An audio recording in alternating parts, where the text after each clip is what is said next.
Aneta from Poland. Good morning, good afternoon, good evening from wherever you are joining us. In Poland, it's just after 2 p.m. in the afternoon, and we are enjoying 16 degrees today. Oh, Thank you. yes. So that's wonderful weather, Anita. And I am here joining in from Mumbai. It is around 6:35 p.m. on a Friday evening, and we have a very hot and a sultry weather here. And last time I saw it was 35 degrees Celsius. So that's hot it is. So, hello. Please say hello to each other and let us know from where you have joined in. Join at menti.com. Use the code on your screen 51242961, and you will see the link on the chat window soon. But do let us know from where you have joined in while we get started. Some housekeeping rules. We are all here to celebrate women leadership. We are all speaking on our individual capacity. Our views expressed here do not in any way represent the organization that we work for. The meeting has been recorded. You must have already noticed that. If you are uncomfortable in any way, please feel free to hop out of the event. If not, you are welcome to join our celebration. Now, let me tell you a little about our community, and we remind ourselves every month. We are a community, but not a business. We are a community with a purpose, a community of, say, around 600 odd people on LinkedIn and 356 people on Facebook, around more than 950 women all across the globe. Our vision is to empower everyone with the right support, the skill, and we hope someday we will transform the future. Right now, we are providing this platform to enhance our leadership qualities. We truly believe being good enough is just amazing, which means that you really don't have to be an expert to power each other up. When such good enough people come together, we power up, and together we rise. And those are our values. We power up. Being good enough is amazing, and together we rise. And with this, I hand over the stage to Anita, our editor and our Europe lead, to talk us about the theme of the year and about the newsletter. Thank you, Priya. Yes, last year, 2025, our team was remarkable and rising. When we focused on recognizing our strengths and believing in the leader we already are. Together, we rose by sharing our stories, by embracing progress over perfection, and lifting one another through the change. And this year, 2026, is all about bold moves. We feel that this is natural next chapter because once we rise, the real question becomes, what bold step are you willing to take next? So every month we will share our community bold move stories, how we moved out of our comfort zones to be the leaders that we are today. And this will be published in our monthly newsletter called Empowered.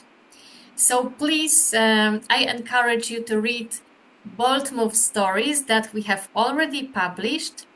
And you can also submit your own bold move story to be published in our newsletter.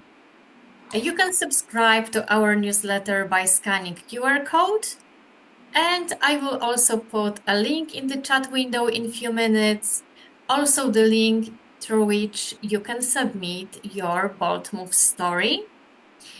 And if you are author of the book, I also encourage you to share your book review with us. I will also paste the link in the chat. Thank you.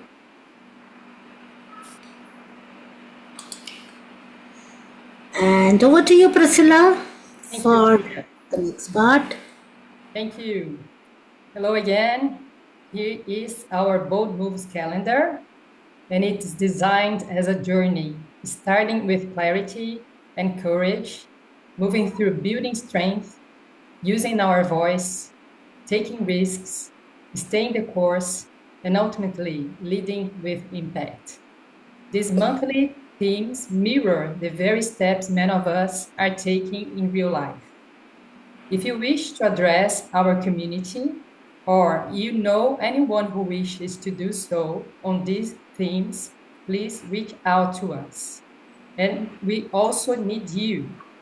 We are also inviting purpose-driven individuals like you, of all genders, not only women, to join our global community and help us power up impact through connection, creativity, and leadership.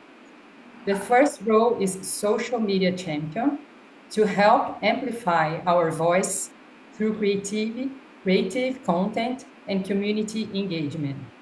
And the second one is website design and development to research and build a user-friendly, cost-effective platform to connect and inspire our network.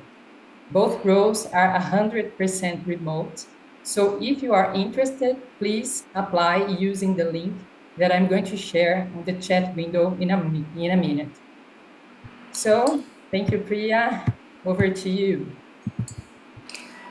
Thank you. And Cecilia is not here, so I will do the honors of introducing Valley.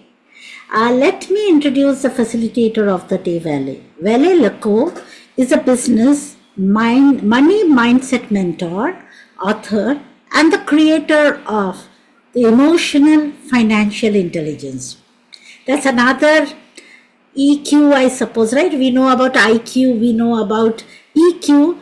This is a different dimension to our EQ, emotional financial intelligence. I am very curious to know what that is all about. She supports independent professional women, business owners who want to scale their income consistently without burnout, align their businesses with the life they truly value. Through her methodology, Valley helps women transform their relationship with money, strengthen their financial management, and design aligned, confident sales strategies, allowing them to grow faster, more sustainably. And she has worked with hundreds of women across Latin America, Europe, and the United States. Valley is an international speaker, the author of Women, Money, and Freedom. That is an amazing title. Weekly columnist of Nuevo News USA and a frequent guest in media and business organization. With this, I hand over the stage to Valley. Over to you. I will stop sharing. Wonderful. Thank you very much. What a pleasure to be here. And thank you for all the ones that are joining me from Argentina or from Miami or from everywhere. So it's a pleasure to be here sharing with you. And thank you, Women Power Up Network, for all that you do to enhance and empower women across the world. As you know, I do this in Spanish mainly, so it will be a challenge for me to talk about this in English, but I'll try my very best. Well, welcome everyone. You've been telling us from where you're joining, so pleasure to see such a worldwide community. So as Priya was saying, and thank you very much for introducing myself, and I will let you know about the emotional financial intelligence method. That something to share with you is that my background is I am educational psychologist. That's my first degree. And then because I had a huge financial crisis and I realized that I had an issue with money, and that I suffered from emotional financial illiteracy, is that then I started building and creating this emotional financial intelligence method. And I'm taking this concept from the emotional intelligence from Daniel Goleman, and multiple intelligences from Howard Gardner. So with those concepts, I made this method, and then I will share with you the definition of it. So shall we start? Ready to start? Yeah? Okay, wonderful. So I'll share the PowerPoint. So I like it to be interactive. So as much as you can either unmute yourself or write on the in the chat. Yes. So let's see. So that's the introduction. Thank you very much, Priya, for introducing myself. And the first question to start is, because we're going to talk about fear, yes, and a particular type of fear, and then moving faith, when we have fear, what do we do? So the first question that I wanted to share with you was, have you ever been in a moment where you knew you were capable of more, but something inside you hesitated, like you knew, I can do more, but inside like doubting, saying maybe that's not the way to go, and you stopped yourself from moving forward?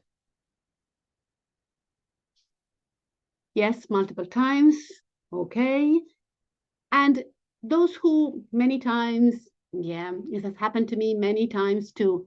And in which areas, if you can share with you, not to give the specific thing, if you want to share the specific moment and or circumstance where that happened, but if not, whether it was to do with I don't know, business growth or family growth or social growth or whatever.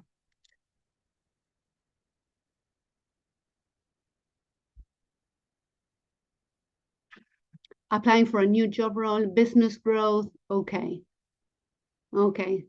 So wonderful. Yeah, like a boy, like sometimes professionally for many years, social growth. Okay, thank you for sharing that. So it's like we have a voice whispering to us saying, oh no, don't grow too much, because maybe it can be dangerous. Maybe this is not the way to go. Maybe you're not capable enough now.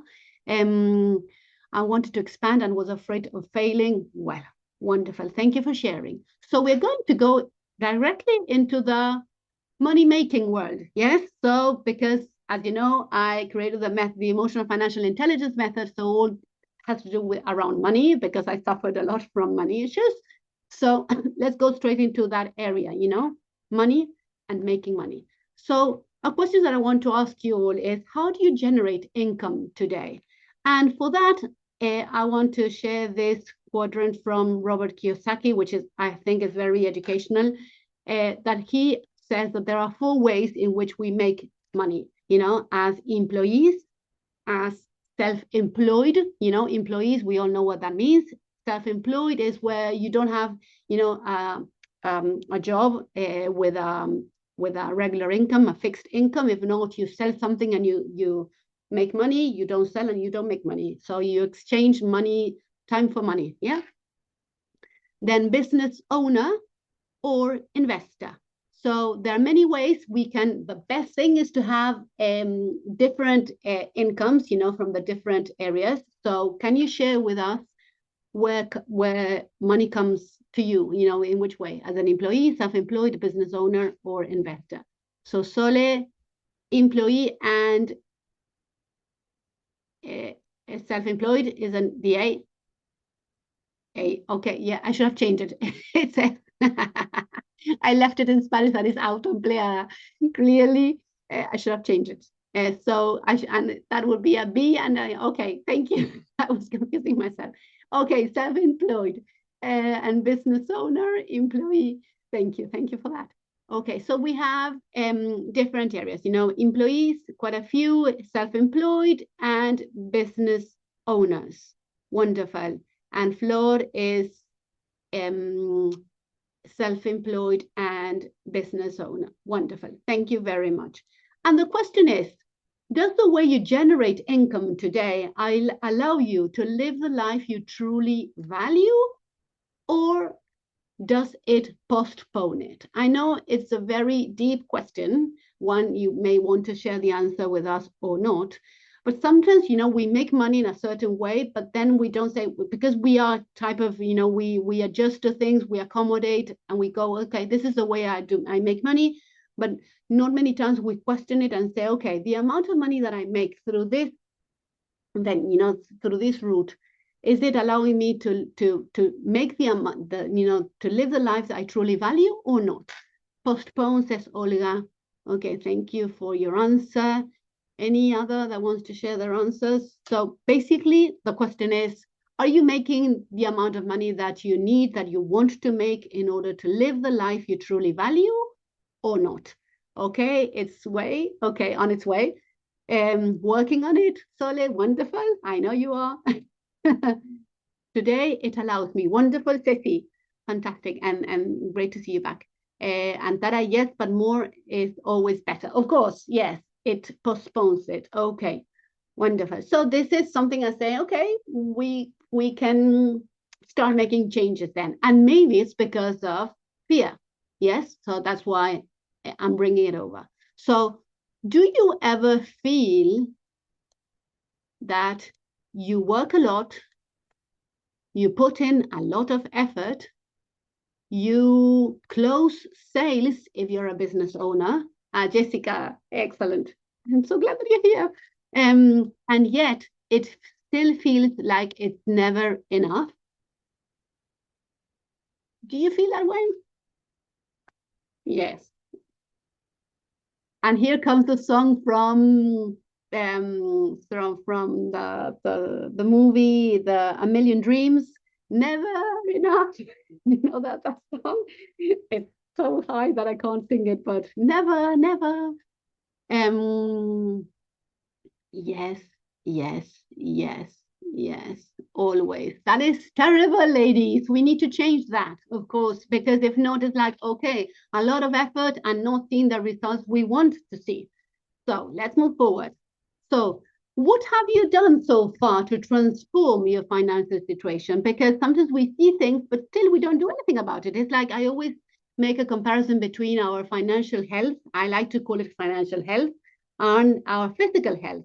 And we know that we should eat more healthily. We know that we should do sports. We know that we should sleep more, but we don't do it, you know? So with this, you know, we want to make more income. We want to feel more, you know, financially healthy, like healthier. However, what do we do to transform this? What have you done?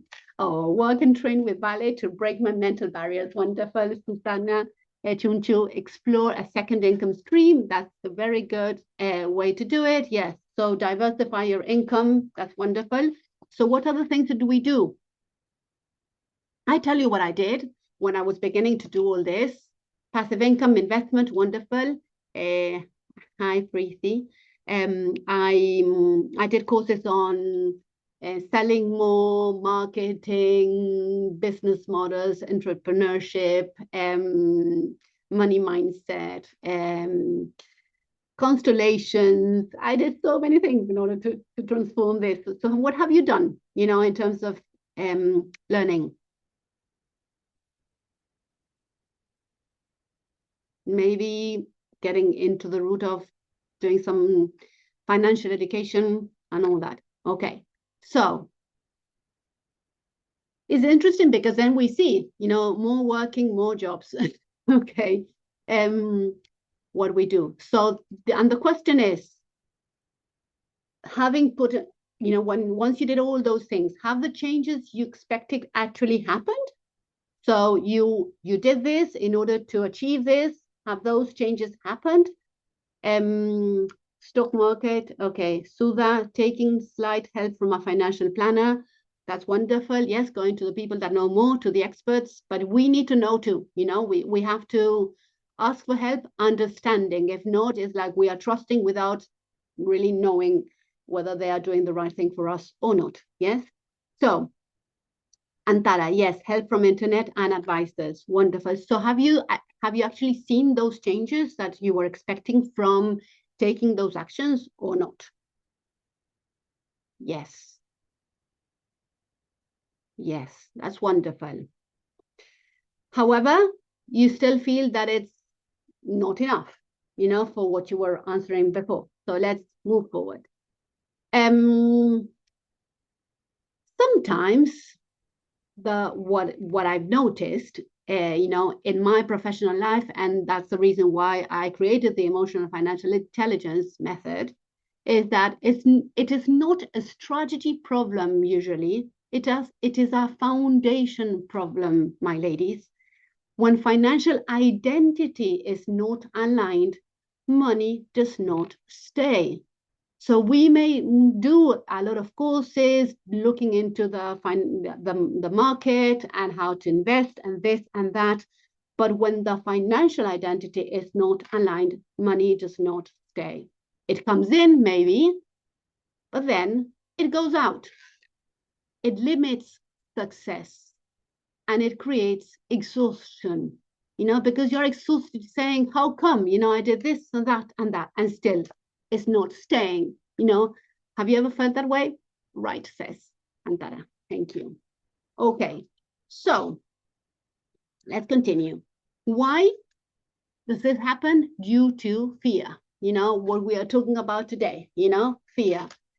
Fear quietly shapes our decisions, whether we use fear as something that paralyzes us, it stops us, or something that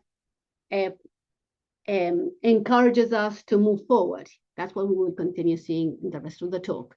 So if we're talking about business owners where we are the ones leading our business and putting all the pricing, then maybe due to fear, we don't move our prices. We don't increase our pricing. We just leave it where it is, with the fear of, oh, maybe I will not have enough customers if the cost is higher. The visibility, maybe the fear of making ourselves more visible and saying, no, I won't, because if not, I will be criticized or whatever. So therefore, we stop doing that. How can we see that in the people that work, that are employees? Maybe not really negotiating for an increase in their salary and just staying where they are. I'm happy just that I have my work, but I haven't spoken to my boss about that. I remember a few years ago, I worked with a lady. She was in a job. She had been working there for 10 years and had been postponing asking for a salary increase for many, many years. So we spoke about that. So she finally got the power to go and ask for an increase in her salary. She took to her boss, and her boss said, I've been waiting for this for a while. Of course you can have it. So she had exactly what she wanted. But it was just her postponing it due to fear, of being criticized, of not being accepted. And visibility as well. We know about the networking that we need to do. And it's not just for business owners that we do networking. We also do internal networking within organizations in order to get promoted, So here, Preeti says, fear of trust, wrong decisions made. Yeah. And then growth, fear of growth, that we will see that in more deeper, and leadership, So being there in a leadership position, so that is very important too. So in business, we recognize, and again, because I mainly work with business owners, I'm talking about that, but this goes to absolutely everyone, Sometimes it is more challenging in businesses because we have a lot more freedom to decide what to do and what not to do. And that's why, fear has a huge impact, But of course, it goes again to people that work as employees. So there are some fears that we recognize very easily. Hey, Maria, that's my sister. Nobody will come to look for you or offer you the higher salary. We need to take that into our own hands. Of course, my dear friend, my dear sister. And Mariana is here too. So there are some fears that are easily to recognize. The fear of failure, like saying, oh, I wanted this. What if it goes wrong? What if I can't achieve it? And then it's like, sometimes we feel that it's more painful to try and not to achieve it than not trying. Sometimes we feel that way. So that's a fear of failure. Fear of making mistakes, of course, that is similar, like, oh no, and then what happens if I make a mistake? People would judge me, they will criticize me, and I rather not shine in order not to be criticized, Sometimes, and we see it, unfortunately, the people that do the most, are the more criticized, and of course they are the more valued, but it comes together, you know. But there's where we need to work in our inner selves, in our self-esteem, and say, you know, I know that what I'm doing the best that I can. I cannot do more than the best that I can, you know, and that is good enough. So fear of rejection, yes. Of if I grow, if I shine, if I am visible, then maybe some of my close relationships will reject me because they will see a different version of myself. And there was a fear that I had quite a lot at the beginning. As I told you before, my first career is educational psychologist. I worked in the educational environment system for 18 years. And then due to a financial crisis that I suffered together with my husband when I was living in Chile, I did a huge shift in my professional career, and I started. I had a degree as insurance advisor. So imagine the shift, you know, from educational psychologist to insurance advisor, selling all commercial, very, very different. So there was like, wow. So I became a financial advisor, then a financial coach, and then I did a diplomacy in neuro decoding money and work neuro decoding. So, you know, I became a money specialist, you know. So it was at first, you know, I had this fear of being rejected because, you know, people saw Vale as the educational psychologist working in schools, doing, you know, working with children, being very like human. And suddenly she was talking about money, doing sales calls, talking with men, with women, you know, in high heels. And like, what? This woman has changed a lot, you know. And it was interesting because the fear of rejection, you know, I realized that I wasn't accepting myself. I found it difficult to see the difference in myself, in my identity. So that's why I was fearing that others would reject me, you know. So that's what I learned after a long time. But apart from this fear, all these fears, there is another fear, you know. Do you can you share with me the other fear that you think is around there? In the meantime, I'll have my mate. Gut instincts or patterns. Yes. What do you mean by that, Preeti? Preeti, sorry that if I'm not pronouncing your name properly. Gut instincts, like you can sense it sometimes. It your intuition will tell you. There will be some hindrances, but if you go ahead, you experience the failure. So if you're listening to your, yes. Also, sometimes we see patterns, and you just still take the risk. You will you burn your finger. Wonderful what you're sharing. Yes, and it has to do with the method because yes, there are patterns, and because it is a pattern, that doesn't mean that we cannot like shift that pattern. You know, we can change the pattern, but when there is a pattern, then it gives you more fear because you're thinking, okay, this has repeated again and again, so why wouldn't it repeat again? Well, if we change our identity, that's what I'm going to talk about a little bit more, then of course we can change that pattern. Wonderful, thank you. Preeti is the way I say your name? Yeah, more like. I'm so sorry. Oh, terrible. Sorry. So, Sudha says fear of not able to earn at least same or the more money in current job. Okay, yes. So we need to get the resource in order to change that, and I will share with that now. Or I may not cut for business and only for the job. Okay, maybe like you are not built or you're not shaped in order to be a business owner. You just like have the mindset to be an employee. That's what you're saying.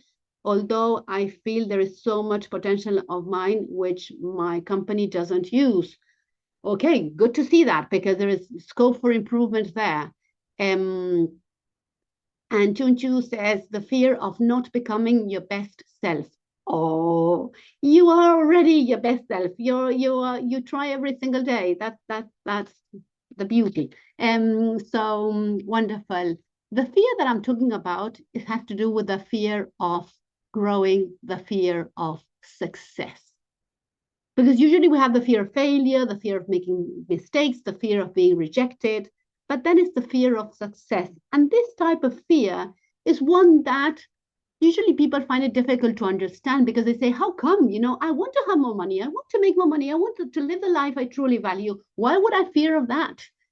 But interestingly enough, is I think is the most profound fear. Usually when we try and don't get there, and that is the fear that I suffered, was the fear of success.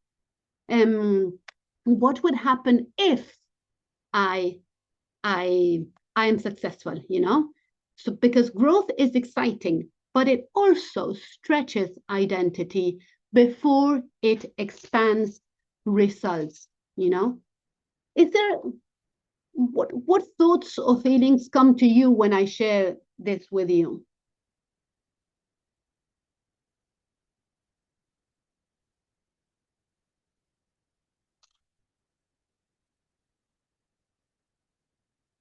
Can you see this fear or not? Have you ever felt this fear or not?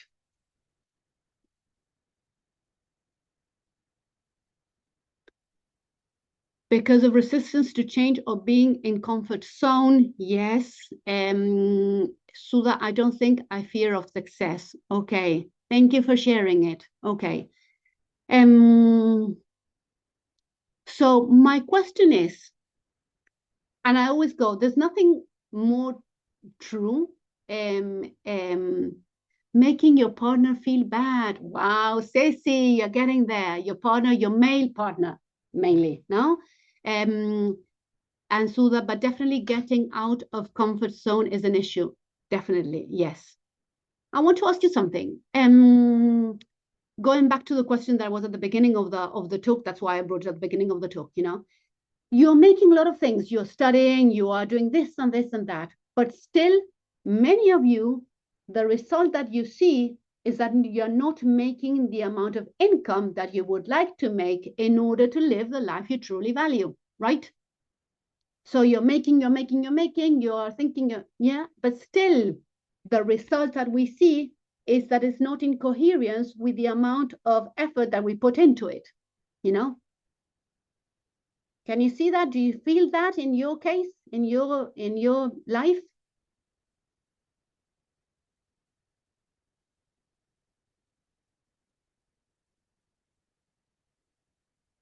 Yes. Hi, Kim. So many times when that happens is because of fear of yes, Olga. Okay, yes, Flor. Okay, many times it can be because of fear of failure and making mistakes, but many times it could be around fear of success. And here's where I bring the neurodecoding. I told you that I am a neurodecoding expert. Many of you maybe know about biodecoding, when you decode biological symptoms, like to do with physical symptoms, like, I don't know, arthritis or celiac disease or whatever. Well, in this case, we decode money symptoms, work symptoms, business symptoms, things that we don't want to see, but we see. So we decode those. So from there, I bring this concept, because sometimes growth becomes unconsciously associated with pain and danger. So I'll continue expanding the concept. Money brings conflict, success, criticism, visibility, rejection, expansion, loss. Yes, so the unconscious protects us, even if it limits us. So here I want to stop sharing the screen in order to see you all, and it's so nice to see that there's more people around. What happens? Our theory from neurodecoding is that our unconscious is always, our biological unconscious. We have different unconscious. The biological unconscious, what does it want? It wants the survival of the species. They want us to continue creating more people and more people, to continue in this world. That's what they want. That's the only goal that the unconscious, the biological unconscious has. Let's make more babies so that we have more people, so that the species continues and we don't expire us in such a way. We continue surviving. Yes. So what happens when the biological unconscious, through family history, the things that have happened in our lives or in our family tree or in what we saw as children, they will see that whatever gives us health, whatever is equals to health, whatever equals to the family being together, to inclusion, to a clan, to the a family reunion and all that, and to life, the unconscious, the biological unconscious will continue promoting that. Whatever in our past history gave as a result separation of the family or death, the biological unconscious will say, okay, no, I don't want to repeat that. So if money for any circumstance in our family tree gave us a result, danger, separation, death, it will do whatever it is in its possibility to stop money coming to us. And you see why we associate success to danger. Can you see it? Does this make sense? So that's why we need to go to our family tree or to our life history and see. I have recently launched my book, and sorry, it's in Spanish. I will eventually translate it into English, but what it says in English says women, money, and freedom, emotional and financial intelligence to create the life you truly value. And there's where I talk about my history. And in my story that I share there, one of the things that happened, for example, was due to money, and the fault is, it wasn't about money, it was about their emotional financial illiteracy, how they related to money and how they behaved with money. But my dad and his only sister fought because of money. They separated because of money. They never talked again because of money. And with that, there are many other things that happened there. So to me, when I saw that, I was 12 years old. To me, I blamed money. I didn't blame their lack of emotional and financial intelligence. I didn't know that it existed, So, and to me, that was one of the different things that really caught me and said, okay, because they had money, they fought. If there hadn't been money, they wouldn't have fought, and they would still be together. Well, now they both passed away. They would be more than 90 years old. But at the time, to me, and we didn't see any more my cousins, it was a huge family separation, you see? So sometimes when we see that, what we want is unity. And why the unconscious, the biological unconscious is so determined for the family to be together? Because the way we reproduce as human beings is being together as a family. Here I live in Atlanta, Georgia, in a very nice area where there is deer everywhere. And when I see deer, I rarely see deer on its own. They're always in manada, I don't know how to say that word in English, in a crowd. Well, sole. So they're all together. Why are they all together? They're all together because it's less likely that they will be hunted, or they, if they are together. They protect each other when they are together. The same happens to us. And our unconscious, our biological unconscious, from many, many years, thousands of years, that was the way they protected themselves. Now we know that because we have a house, we have everything, we don't need to be with others in order to protect our lives. But that biological unconscious, that pattern was something that stayed with us for thousands and thousands of years in our path. Thank you, Herd. Yeah, thank you. Wonderful plan. Excellent.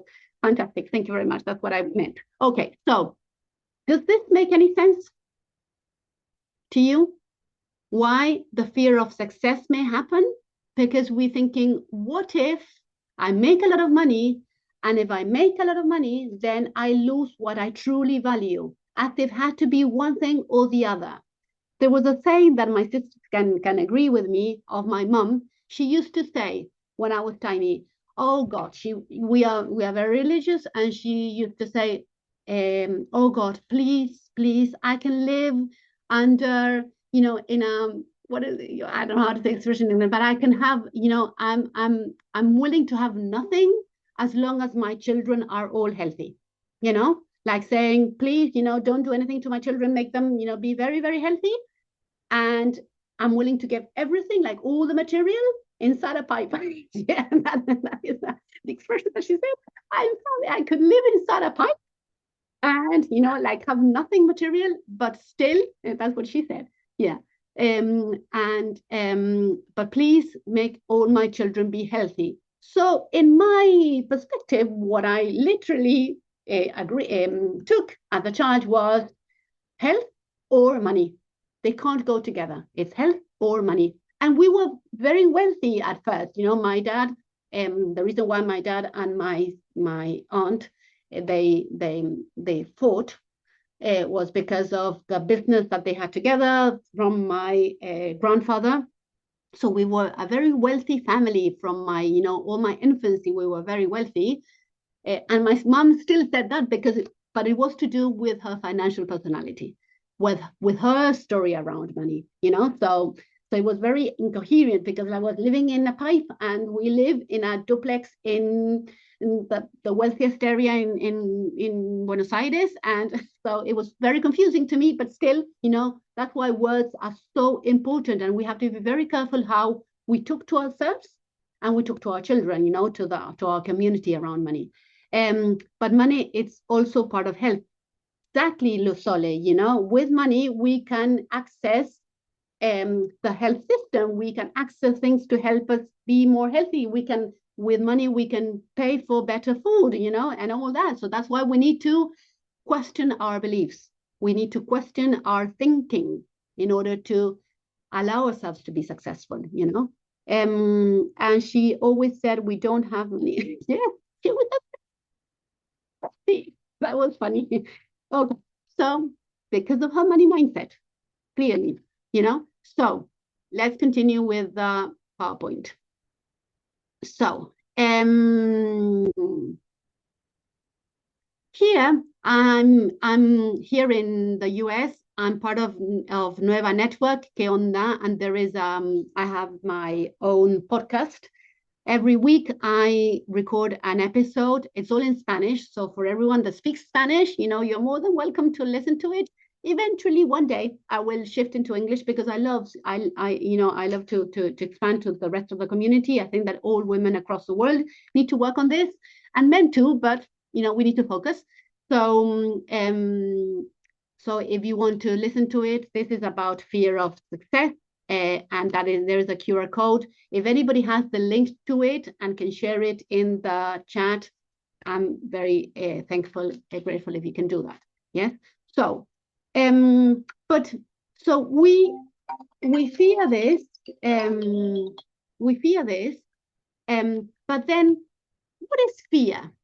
Because we say, oh, I'm afraid, and the fear of success, fear of failure. What is fear? Because it is an emotion, of course, yes, but why does fear appear? What is telling us?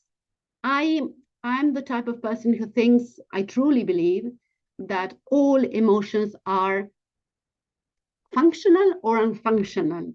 It depends on how we manage them, but they are there for a reason. They are informing us something. So the ones that have already done my mentoring program or are working with me, please don't say the answer because you know the answer. All the rest, what do you think fear is? Why does fear appear? What is fear showing us?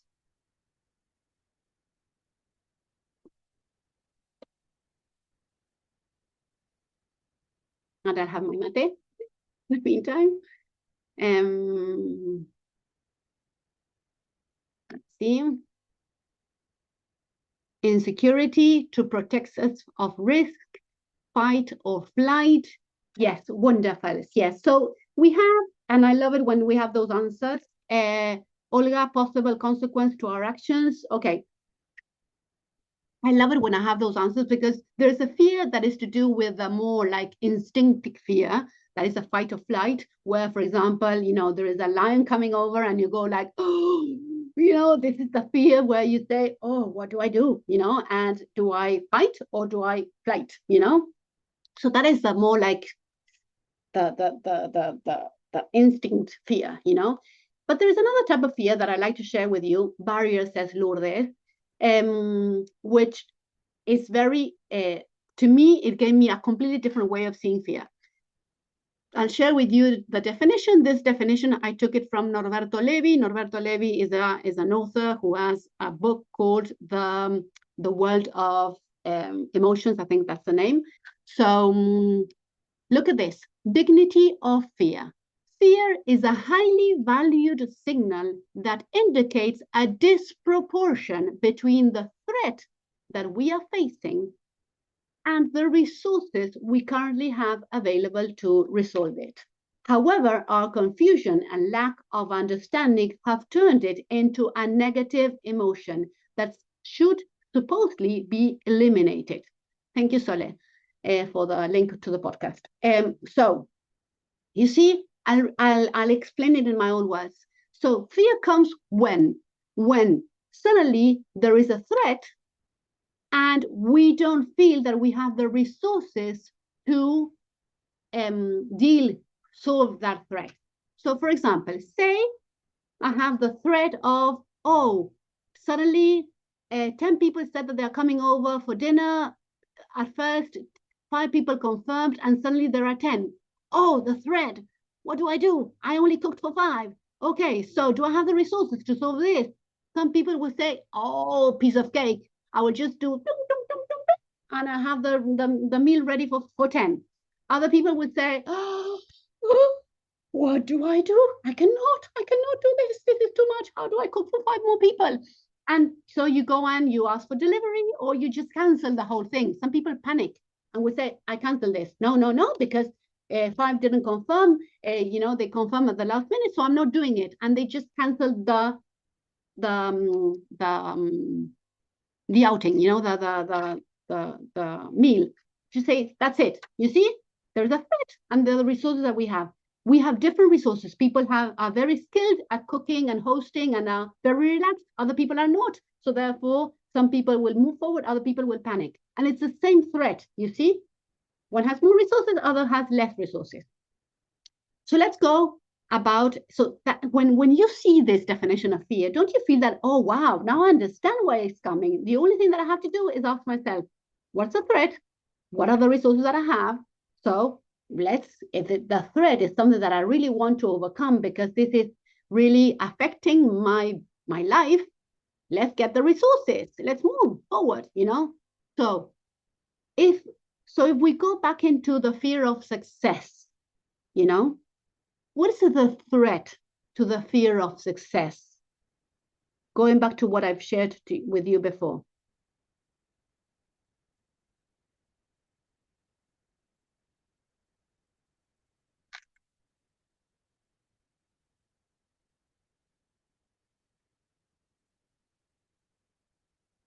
Fear helps to grow. Fear drives to perform and achieve. And when imperfection hits due to or lack, it turns to negative emotion, else can be a positive emotion, motivator.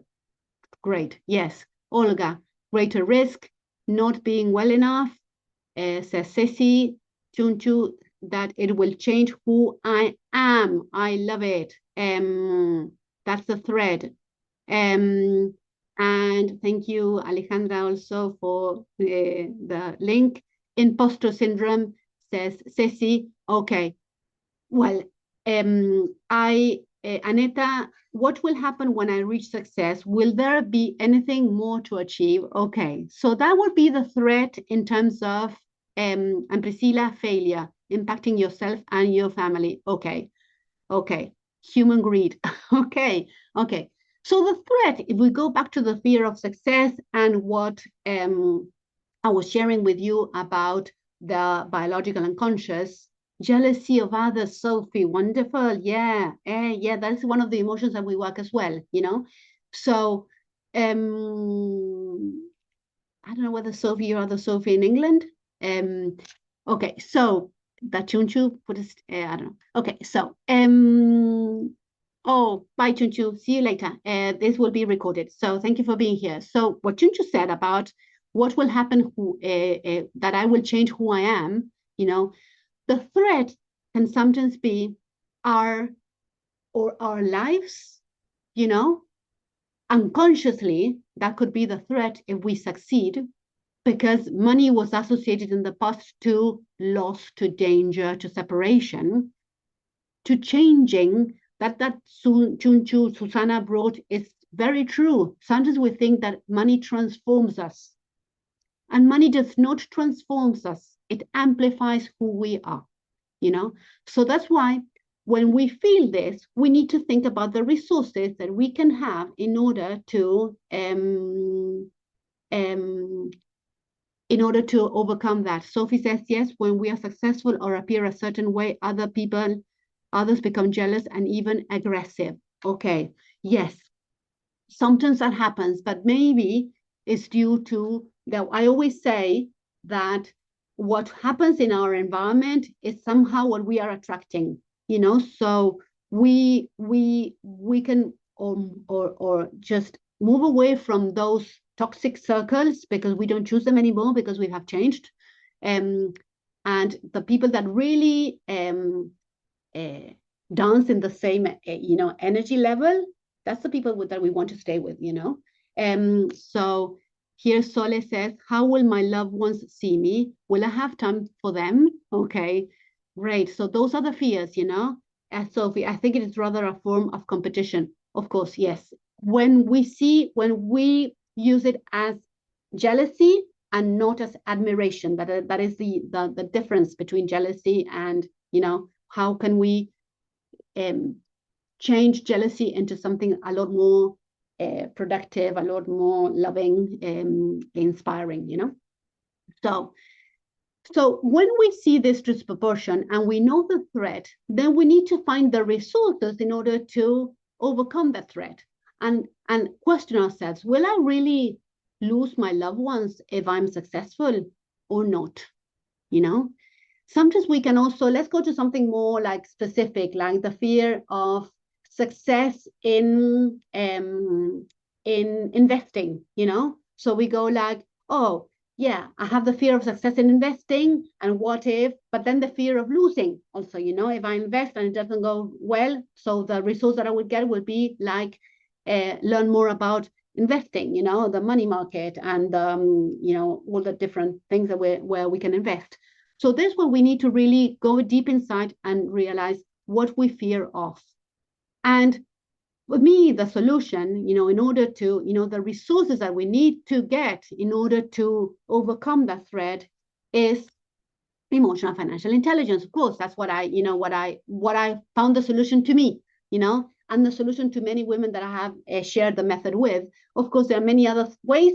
This is the way for me to simplify it, because transformation requires integrating. And that's the thing that I usually see people, and I did myself too. We just go to the marketing, we just go to the business model, we just go to, you know, how do we sell more? We just go into the speaking, you know, being a better speaker and this and that, of being better at what we do, studying more of our niche, of what we do, you know. So then, because of the imposter syndrome that Ceci was sharing before, so we think that if we know more, then we will be more successful, but we are knowing more mentally. We are not integrating it with our identity. And that's where we're missing half or more of the pie that we need to transform in order to achieve success. So integrating emotion, you know, our emotions about success, about money, about, you know, all those things.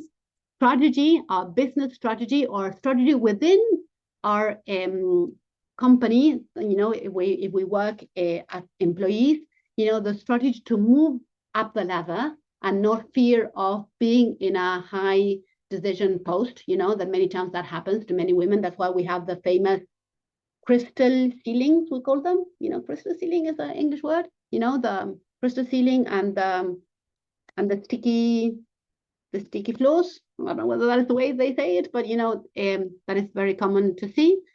Identity, glass ceiling, thank you.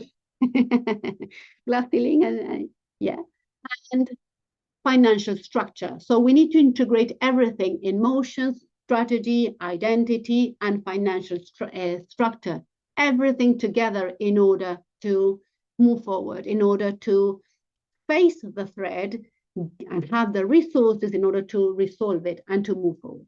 Yeah.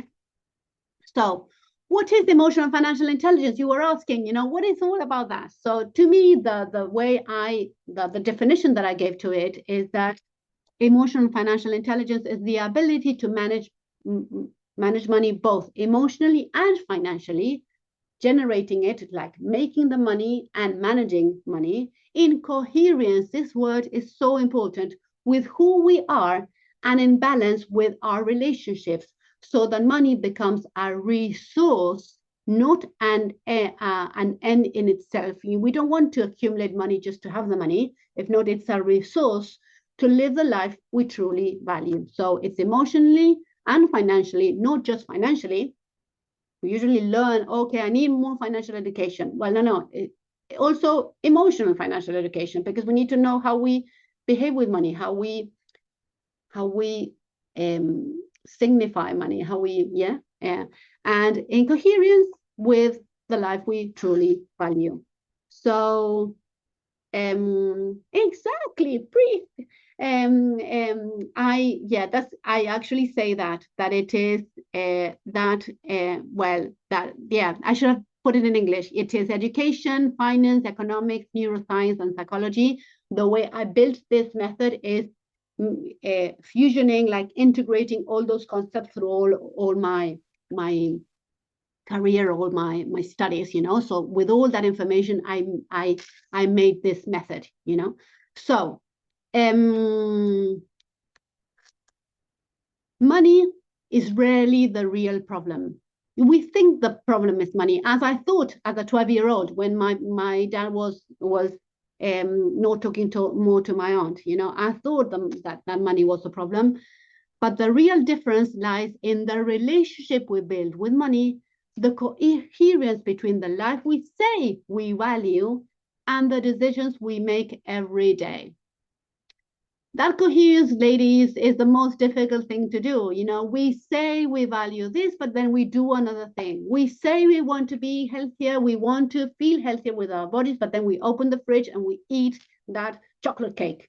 There's no coherence. You know, if you want to be healthy, stop eating the chocolate cake. You know, if you want to have financial health, you know, do something about it. Make more money, work on your identity, get to know yourself more. Do you see? So that's why, to me, coherence is the key. Okay, so here I go into the life I truly value. I shape the life I truly value in these different areas, like the emotional and spiritual aspect of our lives, the financial aspect, the physical one, family and friends, like the social aspect, and the purpose, work, business, you know, like, you know, what our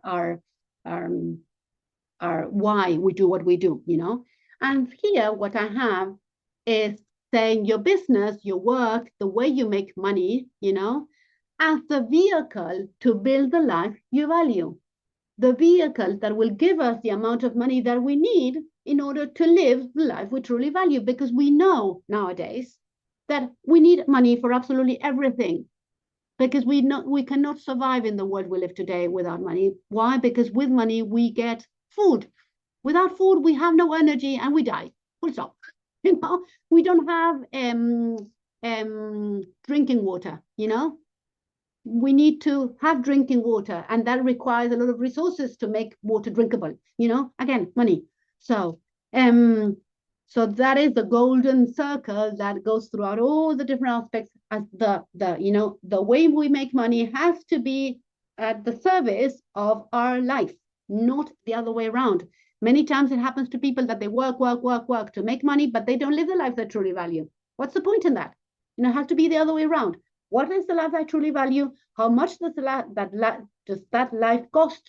And therefore, what vehicle, either a self-employed, employed, business owner, or investor, in which way I make the money in order to live the life I truly value. Do you agree?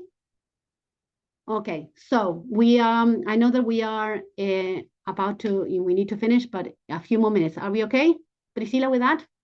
Yeah? Yes. Okay, wonderful. So when financial identity is aligned, thank you, you generate more, you manage better, you make clearer decisions, and money becomes sustainable, which is a beauty, ladies, to have that. So how do we transform our financial identity to live the life you truly value? Well, I have different, my method covers all these aspects. That is a way to see it clearly, the step by step. So one way is the way we make money, of course, the way we manage our money as well. So how do we make it? How do we manage it?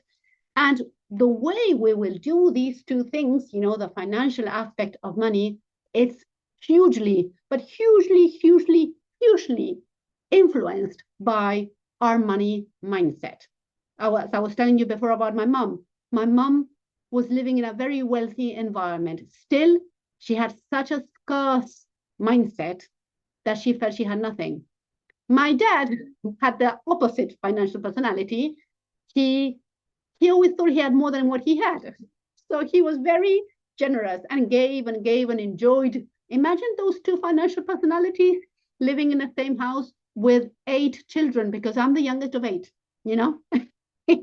Mariana, that is there, she's the second one in the family, and Marga is the 7th one. So yes, there are many of us. So imagine dealing with all that, and the mom, may I, and dad, and all that. The money talks around home. So yeah, so it's influenced by our financial pattern. Yeah, so these patterns that Preeti was talking about before, what repeats and repeats.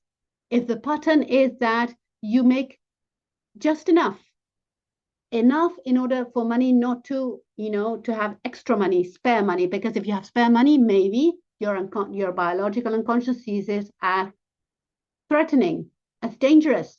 So can we change that pattern? Yes, we can change that pattern. Or the financial pattern of depending. How many women still nowadays depend on their partners to live? So they are not free financially. Yes. So what is your pattern? Do you want to change that pattern? You can. Your beliefs around money. Will money transform me? Will it make me more greedy, as you were saying before? Will make people envy me because of this? Money emotions. There are 4 money emotions that I deeply work that for me are the fundamentals to work on. Fear, of course. Guilt. The guilt. How can I charge all that money for my service when there's something that I can do it very easily? It's not hard work for me. Why would I charge it a lot? That's a typical belief and emotion about money of women mainly, Or, the guilt of working too much and not giving enough time to my children. There's so many beliefs, so threat, guilt, jealousy, and guilt, I already said, miedo, vergüenza, shame, yes, shame. Oh dear, that belief, it's that emotion.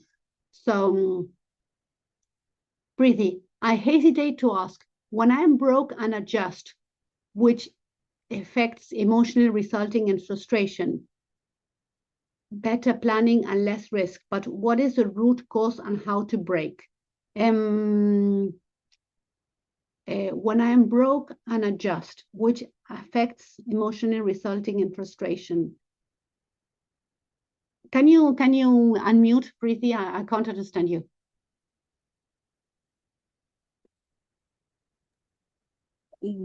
Okay. My query is like, see, these are the root causes, right? Your patterns, beliefs. So even if you have a budget and you break the budget or whatever it is, you hesitate to ask. Like if I'm doing a service, I don't want, it's for your service, you have to charge. But I feel that it is not correct to charge. To judge or to charge? Charge, to ask. Okay, yeah, because you say, but because still what happens, Preeti? You feel frustrated. Yeah. In our culture, again, going back to the money patterns and the way we thought about money in thousands and thousands of years, women were like, we trained ourselves to be givers, to serve, to give without having money as a result. You know, that was our role. So that's why it's very difficult to us till nowadays, although we think that we believe, then we feel different. And that's why we don't believe that. It's very difficult sometimes to many women to charge properly because they feel that, you know, they need to serve, they need to help. That's our identity, you know? Okay. Yeah. So that's when we need to question those beliefs and change them, because there's when we are putting a lot of the concentration in money as if money was something difficult, something hard, something like impossible. No, money is energy, is a resource that comes and goes. Give me your money, I'll give you my service. That's it. Full stop. You know, of course, it takes time to really feel that. Now I really feel that, but before I didn't.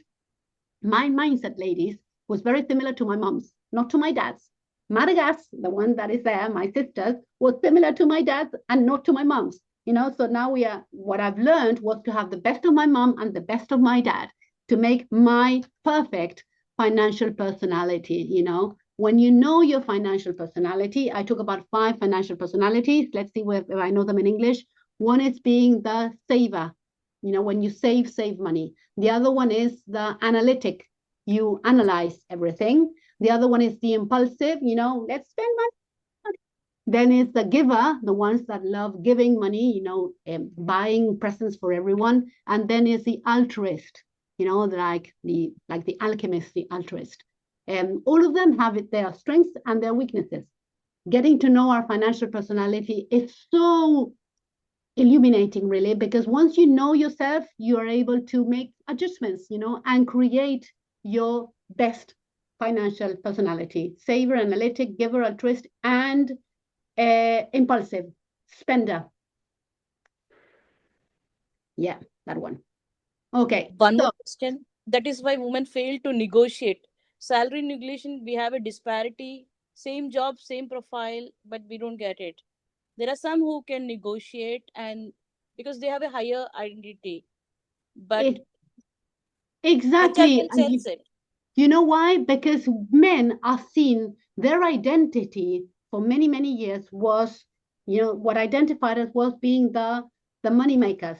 And negotiating is a very fundamental skill of money making. Therefore, they don't feel judged. No, they feel that they are being powerful. They feel that they are being admired when they negotiate, because that is part of being a man, you know, from, you know, the history.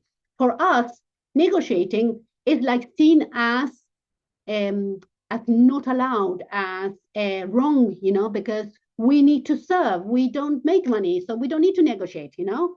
Maybe we negotiate in terms of the emotional well-being of our children, and there we will be great negotiators. No way you will talk to my daughter that way. There we are great, you know. But when it starts to do with negotiating money, oh no, we are like newborn chicks, you know. So it depends on what area we're talking about. Because I always say, if we see the financial, you know, emotional financial intelligence in the history of life of the world, we trained more our emotional intelligence, men trained more their financial intelligence, you know, but we are capable of both. The invitation is that we train more our financial, they train more their emotional, and we are a team, you know, equal, a team where we both collaborate in everything and we both enjoy everything, us making money, them, our children, you know, being there with all the emotional aspect as well, you know. They feel not so guilty. Exactly, Sole. Yes. So scarcity mindset contracts, it protects, it adjusts, it postpones You know, it's more like, no, I will accumulate money and money doesn't flow because you're constantly thinking that that is the solution that you have, that gives you protection. And that's not true. Our faith protects us overall, you know? So money comes and goes. An abundance mindset expands, creates, decides, builds. Yes? So let's go for that mindset. So very quickly, because I'm starting my mentoring program in 15 minutes, and I know that you're all very busy. So quickly, just an invitation for you to think about what I choose to leave behind, what I don't want anymore in my life, you know, in my financial life and my financial destiny, what I choose to create. So I want to leave behind limiting beliefs and unhealthy habits, the uncomfortable comfort of what is already familiar. I love the expression that is saying, you know, we are uncomfortable, but still we feel that it's comfortable because it's the known. No more, please. We keep postponing the life we truly value. When we realize that we are postponing the life we truly value, because we are not postponing money. Money is not important. What is important is the life we truly value, which is physical health, financial health, emotional health, and social health, like vincular self, relationship health. Yes, that's the way I sum up the life we truly value.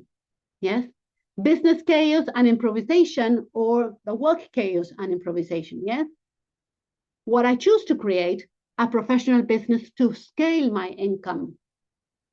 This, anyway, please take your time, write it down in a piece of paper and do it yourselves. You know, what you really leave behind and what you want to create. These are just some ideas. Leading my financial self, reprogramming my financial identity, and becoming the wealth generating person within me. We can do that. What for what? To the life I value, to live the life I value and deserve it. You know, I want to create the life I value and deserve. So going back to fear, fear does not mean stop. Not at all. Fear often means you are standing at the edge of your next level. And of course, it will give you fear because you are about to change, to do a huge, you know, a jump. But it's up to us. Do you want that fear to paralyze us and keeps us where we are or even lower? Or it wants us to expand us, you know? So faith is not waiting for certainty. There's no certainty in absolutely anything in life.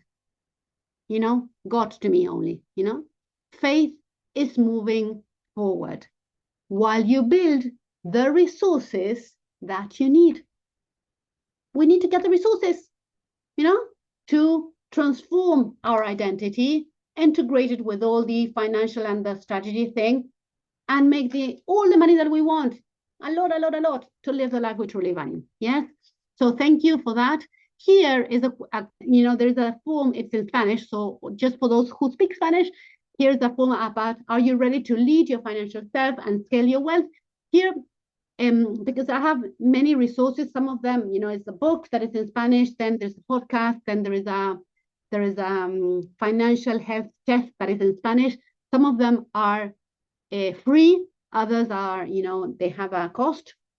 But in that QR, you can go there and you can complete a form saying what are your financial objectives. And with that, we can guide you with my team in ways to start developing your emotional and financial intelligence, if that is something that you're interested in doing. So thank you very much.